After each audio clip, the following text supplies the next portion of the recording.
I'm Sir Oliver, your online math tutor. Hi guys! Welcome back to my YouTube channel. Panibagong araw, panibagong topic na naman tayo ngayon. Pero ito ang part 2 or continuation ng ating topic 10 tungkol sa adding and subtracting rational expression with unlike denominators. So hinati ko sa dalawang part kasi medyo mahaba yung ating discussion para mas maunawaan or maintindihan nyo kung paano nga ba mag-add or subtract ng RE with unlike denominators. So this time ay mag-add na tayo at magsusubtract, then we need to simplify the result. 5 over 8m squared n to the 4th plus 2 over 6m cubed n. Kung mapapansin nyo, magkaiba ang ating denominators. So the first thing we should do is to find the LCD or the least common denominator. So may dalawang paraan akong ituturo kung paano natin makukuha yung LCD. So the first one is 8m squared n to the 4th. Yung isa naman ay 6m cubed n. So let's start with 8m squared n to the 4th. So ililista natin lahat ng prime factors ng constant. Sa 8, 2 times 2 times 2. Sa m squared, m times m. Sa n to the 4th ay n times n times n times n. Ulit, ang factors ng 8 ay 2 times 2 times 2. M squared is m times m. N to the 4th is n times n times n times n. Pag naman sinulat natin yung factors nung nasa baba, itatapat natin siya doon sa may katulad na factors. So sa 6, 2 times 3, nilagay natin sa dulo yung 3 kasi wala siyang pares na factor. Yung m cube ay m times m, nasa dulo yung isang m kasi wala na siyang katulad na m, at times n doon sa katapat ng n. Then we just bring down lahat. So 2 times 2 times 2 is 8 times 3 is 24. So ilang m yan? 1, 2, 3. So that is m cube. Ilang n? 1, 2, 3, 4. N to the 4th. So therefore, our LCD is 8 m cube n to the 4th. Again, ililista lahat ng factors. Itatapat kung saan may katulad na factors and then i-bring down lahat, then you just multiply. So kung medyo mahaba yung ating process ay tuturuan ko kayo ng mas madaling process kapag ang ating denominators ay monomials. So unahin muna natin yung constant. So yung 8 ay 2 times 2 times 2, yung 6 ay 2 times 3. And then i-bring down ng natin na 2 times 2 times 2 times 3. So ang LCD ng 8 at 6 ay 24. Pero pagdating sa variable, get the highest exponent. So m squared m cubed, ano yung may highest na exponent? M cubed. N to the 4th and n to the 4th. So our answer is, or the LCD is 24 m cubed n to the 4th. So, mas mabilis siya kasi ay hindi na natin nilista yung mga variables. We just get the highest exponent.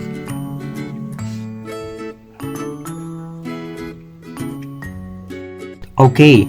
After getting the LCD, so eto na yung magiging bagong denominators ng ating fraction para maging RE with like denominators. Then magpo-proceed na tayo sa same rule kung paano tayo nag-a-add. Pero paano natin makukuha yung numerator? So let's start with the first one. So ang gagawin po, ipapakita ko dito yung solution. You just divide 24m cubed n to the 4th to the denominator 8m squared n to the 4th. Ulit.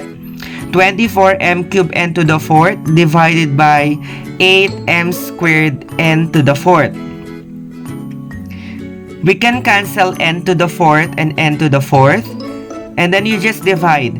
24 divided by 8 is 3. M cubed over m squared sa lowest of exponent. You just subtract is m.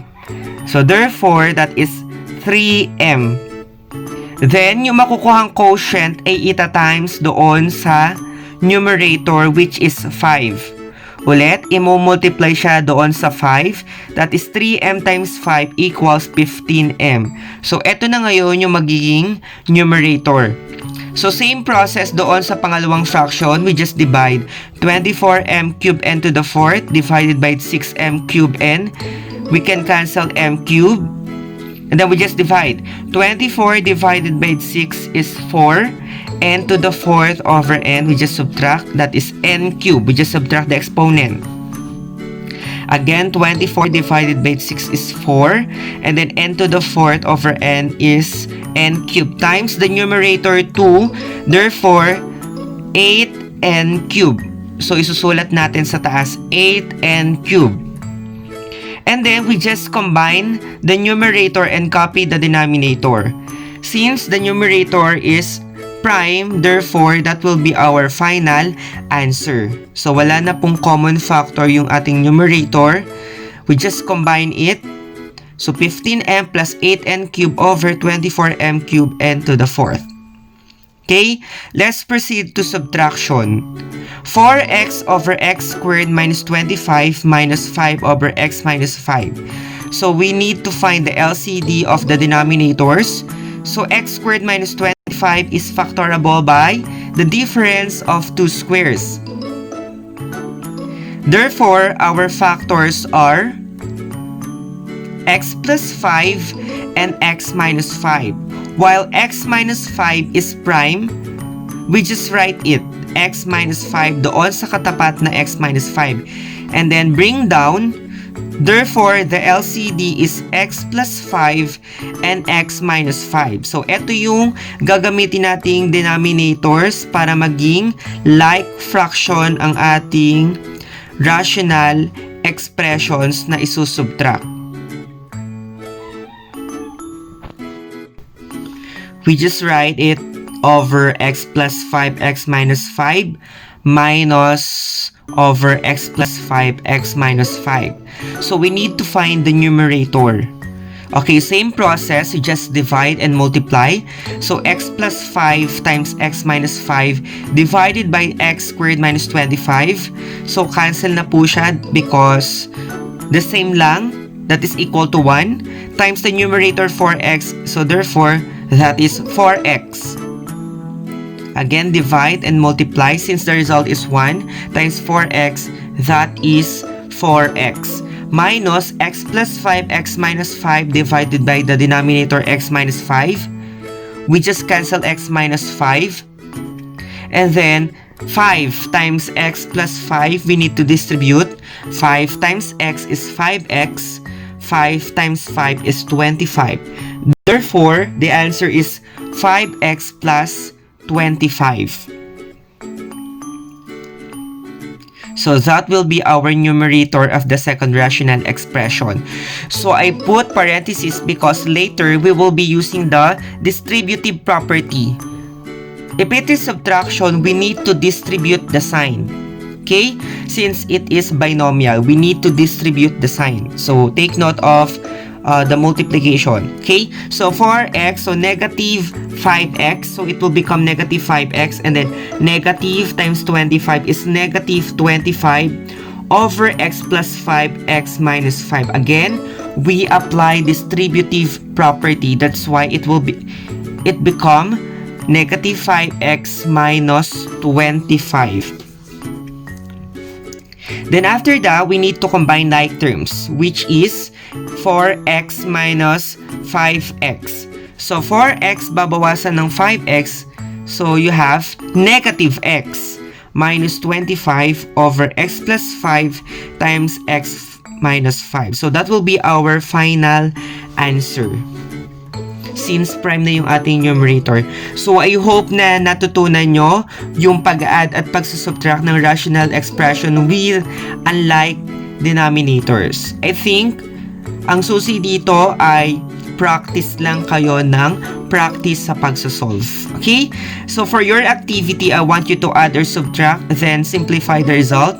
So, for number 1, that is 7 over 24x to the 4th y minus 5 over 18x squared y cubed.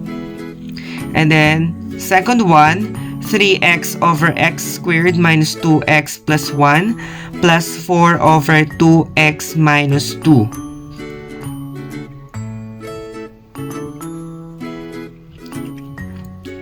So you may pause the video for a while to answer the activity, and then you will be checking your work later on.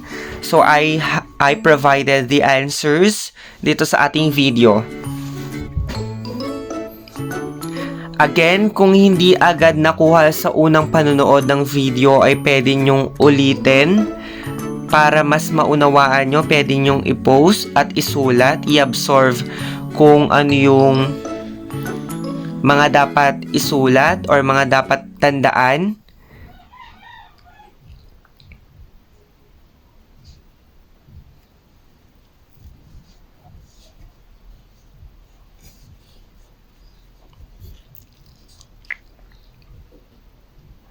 So that will be our answers. So for number 1, we have 21y squared minus 20x squared over 72x to the fourth y cubed. For number 2, 5x minus 2 over x minus 1, x minus 1. So that's all for our video today. Don't forget to subscribe and hit the notification bell. So everyday tayo magpo-post ng new topic. Stay tuned lang kayo. Bye guys!